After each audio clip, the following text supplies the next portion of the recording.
This teenage girl, Maple, is persuaded by her friend, Risa, to try out a new VR game called New World Online. She puts on the VR headset and gets transported into the game menu. After she enters her name, a selection of weapons pop up on the screen. Maple really doesn't want to take damage, so she goes for the Great Shield. Next, she has to distribute her character's status points, and she goes all out with defense. Then she gets teleported to the beautiful main lobby where other players are chillin'. As Maple takes her first steps, she realizes that she's very slow because she has 0 speed points. But she doesn't care, because she just wants to get strong, so she asks a random player, named Frederica, where to fight monsters to level up. The blonde calls her a noob scrub and points to the forest, where there's easy mobs to grind XP. She enters the forest and a cute bunny comes out of the bushes and headbutts her, but due to her max defense, she doesn't take damage. As the thing persists, she acquires a skill called Total Defense, which doubles her pre-existing defense points. So now she's basically a small tank, and the bunny literally kills itself from headbutting her, which makes her feel pretty guilty. But at least now she leveled up with 5 new status points, which she puts all into defense again. Suddenly a giant bee on steroids comes out of nowhere and starts dive bombing her noggin, and Maple realizes that it actually tickles because she's so buff. The bee then spews poison on Maple, and she starts losing health for the first time. She says fuck this shit, I'm out, and starts running for her life, but she couldn't get far and falls due to the poison. On the ground, she acquires the skill of poison resistance, because what doesn't kill you makes you stronger. After this revelation, she baits the bee to attack by pretending to be hurt, and as the bee goes in for the kill, she grabs her sword and sticks it in its face. GG. The bee dropped a small ring which gives wearers regeneration, and she levels up with a new skill that doubles her defense points. Again, Maple now feels invincible, so she relaxes and falls asleep in the forest. Then creatures immediately come out to try to attack her. As this is happening, a player named Kuromu randomly walks by and was like, WTF is going on there? Later, Maple gets woken up by a new skill achievement, and she suddenly realizes that she's under attack. She freaks out swinging her sword, putting all the critters on a shirt, and gets more skills and XP, which she puts into defense again. After Maple got back to the lobby, she saw Kuroma walking by, decked out with drip, and asks him where he got such a badass looking shield, so Kuroma brought her to Iz's workshop. Iz sees this grown-ass man bring in a lone little girl and calls the police to report a case of pedophilia.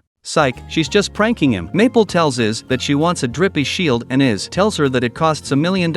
Maple admits that she's broke and gets laughed at. Iz tells her to get her money up and start hustling by going to Poison Dragon's labyrinth to get loot. Kuromo gives Maple some potions, and she sets off on another adventure. She eventually finds the entrance, and inside the cave she got attacked by slimes, so she crushes them with her shield, giving her a shield attack skill. Maple stumbles upon the boss room and goes in to find a big-ass 3-headed dragon. The dragon spits purple poison, which is acidic, and melts away her shield and sword. The dragon spits again, and now she is losing HP fast. Out of desperation, she cracks open a health potion and goes back to full HP. The dragon keeps spitting poison, but every time she gets low, she cracks a health potion and she keeps spamming them until she literally became fucking immune to the dragon poison. Bruh. The dragon switches to Plan B, picking her up and trying to squeeze her to death, Anaconda style, but that also does nothing cause she's too stacked on defense. Maple tried karate chopping the dragon, which also did no damage, so it seems like they're just stuck in a stalemate for eternity. In a last-ditch effort, she decides to use her tiny teeth to bite the dragon, and she actually ripped a chunk of flesh out of it, causing it great pain. She sees that it worked, so now she starts literally eating the dragon alive as her preferred method of attack, and that's how the boss was defeated. GG's, more XP and a new OP skill, which literally gives her the poison saliva powers of the dragon. Inside the chest, she finds extremely rare loot, only awarded to players moronic enough to solo a dragon first try by eating it alive, and now she's also decked out with drip. She tests out her new gear and skills in the forest by bashing a bunch of Pokemon-looking ass things with her shield, and paralyzing ladybugs using her new sword's ability. Maple then starts eating the ladybugs, and they explode, giving her blast resistance and an OP ability called Devour, which she applies to her shield. Later in real life, Maple tells her school friend Risa about how she heard the game is hosting their first Battle Royale event, like Fortnite, and Risa complains about how her mom doesn't let her play. Back in the game, the event starts and the players get transported to a new map. Instead of PvP, Maple turns into Picasso and draws a dragon, but gets interrupted by a scrub who charges at her with a sword. Maple quickly blocks, and the scrub gets vaporized by the shield's Devour ability. Soon, other goons goons also come out to attack her, so she uses her paralysis ability to stop them, then one taps all three of them with her shield. What the actual fuck? An idiot sneaks up and smashes Maple's head, which does nothing, and the spectators are shocked to see she doesn't take damage. Soon all the players gang up on her, so Maple unleashes her most OP dragon poison ability called Hydra. The spectators watch in horror as everyone gets dissolved by poison, then Maple goes back to drawing. The game mascot then comes to tell Maple that she's currently in third place, behind two high-level players named Dread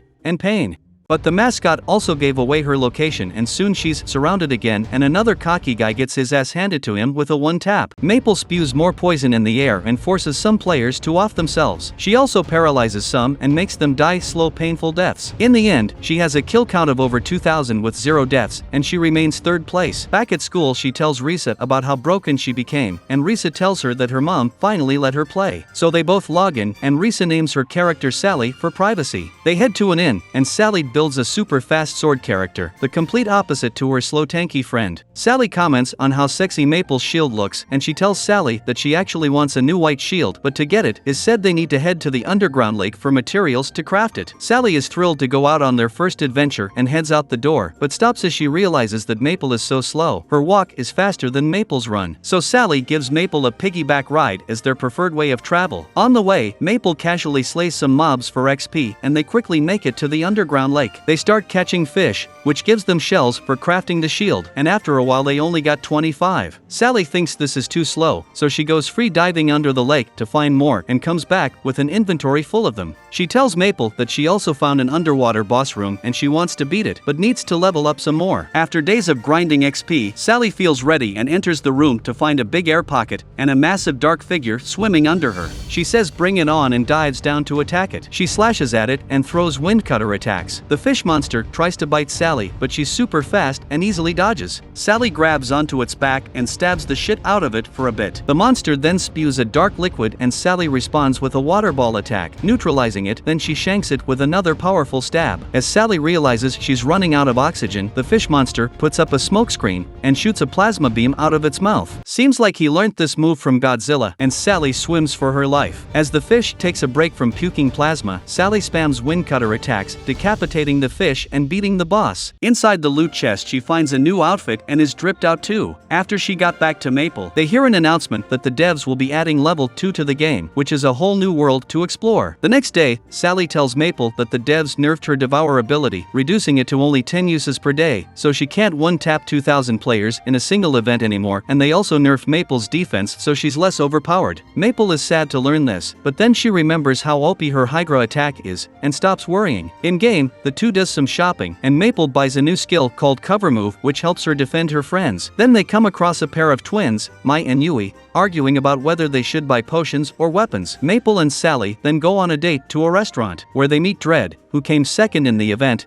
and Drag, who came fifth. The guys simp over the number 1 player, Pain, who's also the first player to unlock the second level of the game, and talk about how the devs are about to host a second Battle Royale event. Before they leave, Sally asks them about more cool places to explore, and Dread suggests the North Forest where she can unlock a super speed skill. Sally gets excited and she heads out on another adventure with Maple's ass in her hands. Once they enter the forest, fiery ghosts appear, causing Sally to piss herself like a little bitch. They hide out in a random cabin and Sally suddenly heard a strange sound coming from the table. Maple checks it out and finds the entrance to a creepy basement. They go down into a satanic-looking ass room with some random guy tied to a chair in pain. Maple kindly uses one of her health potions to heal the guy, but it doesn't work. Sally then tries to use her magic to heal the guy, and that actually works, and he finally rests in peace. On his chair, they find a scroll which unlocks Sally's super speed ability. After the forest, Sally takes Maple on a second date to an extremely beautiful part of the map where it's always sunset, and they find some red pearls on the beach. After sightseeing, they are prepared to leave level 1 behind and enter the dungeon that they have to beat to unlock level 2. Suddenly they feel the ground shaking as a bunch of boars come charging out of the darkness, and Maple uses her shield to devour them. Then an even bigger monster appears in front of them, and Sally thought it was the perfect time to play a prank. She uses her mirage ability to make Maple's shield vanish, and Maple starts panicking panicking as the giant bear charges at her, but it crashes and gets devoured by her invisible shield that was in her hands the whole time. Sally says it's just a prank, sis. Further into the dungeon, they come across a weird waterfall, then a bunch of thick tree roots start moving, and a massive deer monster materializes. Maple immediately summons her three-headed Hydra dragon to attack the giant deer, and it causes a huge explosion which eats Maple in the air and she gets knocked out cold. Sally now has to take on the beast all alone, and as she speeds towards it, the deer summons giant tree roots to attack her, but she dodges. She slashes the deer, then jumps on its back and hits it with a fireball attack. The deer then summons even more roots in vain, and gets hit with a wind cutter right in the eyeball. While it's half blinded, Sally uses a branch to swing down and pummels it with a powerful attack, sending a shockwave throughout the cave. After a cool landing, the giant beast falls behind her, shaking the ground and waking up Maple, who was ready for round 2, but she's too late and the deer disintegrates. Sally gets all the XP, and that made Maple upset even after they reached the second level lobby, where she met Is again. Maple introduces Sally, and Is tells her that her white shield has been crafted just in time before the second event, so Maple isn't upset anymore. Afterwards, Sally takes Maple on a third date, and this time, they go to a magical place where wine glasses float and space booze pours from the stars. A piece of sky then falls on their plates, and Maple takes a bite of the holy balls, and her eyes turn rainbow. Sally sips the space vodka, and her hair also turns colorful and sparkly. They end the date by questioning if they're turning lesbian for each other inside a VR video game. The next day, as they're waiting for the event to start, Maple meets Kuromo again and introduces Sally, but they get distracted by Me, the leader of the Flame Emperor's Guild, giving a motivational speech. Then, the flying mascot, Walmart Charizard-looking ass, explains that the goal of this event is to collect as many medals as possible by searching the map, looting chests, or killing players who already collected them. 10 silver medals equals 1 gold, and 1 gold can buy gear and skills, aka abilities. He wishes everyone luck, and the players get transported to the new map. Subscribe and watch this next video to find out what happens in this Battle Royale event, because it gets pretty insane.